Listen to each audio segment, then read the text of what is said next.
اعوذ باللہ من الشیطان الرجیم بسم اللہ الرحمن الرحیم الصلاۃ والسلام علیکہ یا رسول اللہ صلی اللہ علیہ وآلہ وسلم۔ السلام علیکم ورحمۃ اللہ وبرکاتہ۔ ہماری درود شریف فیملی کے ایک بھائی ہیں جو کہ کثرت سے درود ابراہیمی پڑھتے ہیں۔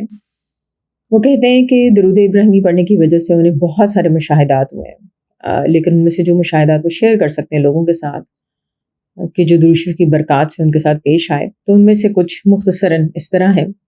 وہ کہتے ہیں کہ ایک دفعہ میں پوریوں کی دکان پہ کھڑا ہوا تھا سامان لینے کے لیے، تو کھڑے کھڑے میرے ذہن میں خیال آیا کہ میں کیوں نہ درود شریف پڑھنا شروع کر دوں۔ تو کہتے ہیں میں نے درود ابراہیمی پڑھنا شروع کر دیا۔ تھوڑی دیر میں کہتے ہیں کہ کسی طرح کھولتا ہوا آئل، گرم آئل میرے پہ گرا۔ مجھے حرارت محسوس ہوئی، یعنی کہ اس کی ہیٹ محسوس ہوئی، لیکن الحمدللہ کہ نہ مجھے کوئی نشان پڑا، نہ کوئی جلن ہوئی، نہ ہی کوئی چھالا بنا۔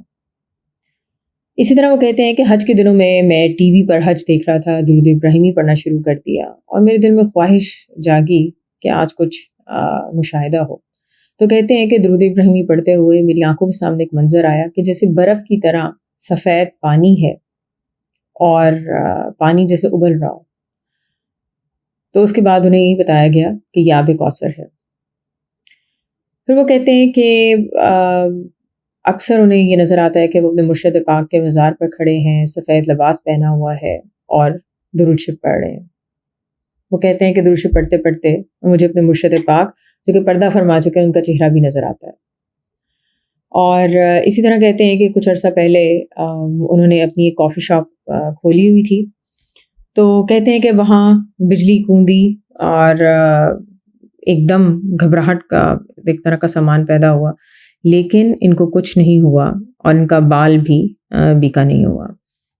اسی طرح یہ اپنے ایک اور دوست کا واقعہ سناتے ہوئے کہتے ہیں کہ ان کے دوست کثرت سے صلی اللہ علیہ وآلہ وسلم درود شریف پڑھتے ہیں، اور جو بہت پیاری بات ہے وہ یہ ہے کہ جب ان کے دوست درود شریف پڑھنے لگتے ہیں تو اپنا رخ جو ہے وہ مدینہ شریف کی طرف کر لیتے ہیں۔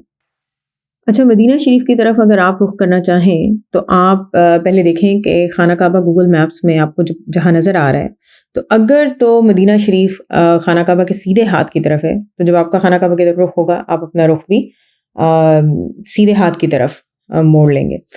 اگر آپ دیکھتے ہیں کہ گوگل میپس میں آپ کی لوکیشن سے خانہ کعبہ تک مدینہ شریف خانہ کعبہ کے الٹے ہاتھ پر آ رہا ہے، تو آپ اپنا رخ وہاں پہ موڑ لیں گے۔ پاکستان اور انڈیا میں جو لوگ رہتے ہیں ان کے لیے اکثر بیشتر یہی معلوم کیا گیا کہ خانہ کعبہ سے اگر تھوڑا سا وہ سیدھے طرف رخ کر لیں، سیدھے ہاتھ کی طرف، تو مدینہ شریف کی طرف رخ ہو جاتا ہے۔ بہرحال کمنگ بیک ٹو واقعہ، تو یہ صاحب صلی اللہ علیہ وآلہ وسلم کثرت سے پڑھتے ہیں، یہ درود شریف پڑھ رہے تھے، تو ان کے کان میں آواز آئی حضور صلی اللہ علیہ وآلہ وسلم کی کہ اگر تم کوئی درود شریف پڑھنا چاہتے ہو تو درود ابراہیمی پڑھو، اور اس آواز کے ساتھ ساتھ انہیں حضور پاک صلی اللہ علیہ وسلم کی داڑھی مبارک بھی نظر آتی ہے۔ سبحان اللہ، ماشاء اللہ، ہم میں سے اگر کسی کو بھی کبھی حضور پاک صلی اللہ علیہ وسلم کی طرف سے کوئی ہلکا سا بھی اشارہ مل جائے تو اس سے بڑی ہمارے لیے اور کیا خوش نصیبی ہو سکتی ہے۔ اللہ تعالیٰ ہم سب کو بہت سارا درود شریف پڑھنے کی اور پڑھوانے کی توفیق دے، لکھنے کی بھی توفیق عطا کریں، اور سب کے لیے بہت ساری آسانیاں کریں۔ یہ بہت ہی آزمائش کا جو ہے وہ وقت چل رہا ہے، ہر طرف بہت ہی نفسا نفسی کا عالم ہے، اور اس سارے ٹائم میں یہ بہت ضروری ہے کہ ہم اپنے سے بھی پہلے امت مسلمہ کے لیے، اپنے مسلمان بہن بھائیوں کے لیے دعا ضرور کریں، کیونکہ جو بھی دعا آپ امت مسلمہ کے لیے کریں گے، اپنے مسلمان بہن بھائیوں کے لیے کریں گے، فرشتے آپ کے حق میں اس سے کئی زیادہ گنا دعا کریں گے۔ اللہ تعالیٰ ہم سب کو دنیا آخرت دونوں جہاں میں حضور پاک صلی اللہ علیہ وسلم کی محبت سے نوازے، آمین ثم آمین۔ الصلاۃ والسلام علیکہ یا رسول اللہ صلی اللہ علیہ وآلہ وسلم۔ السلام علیکم ورحمۃ اللہ وبرکاتہ۔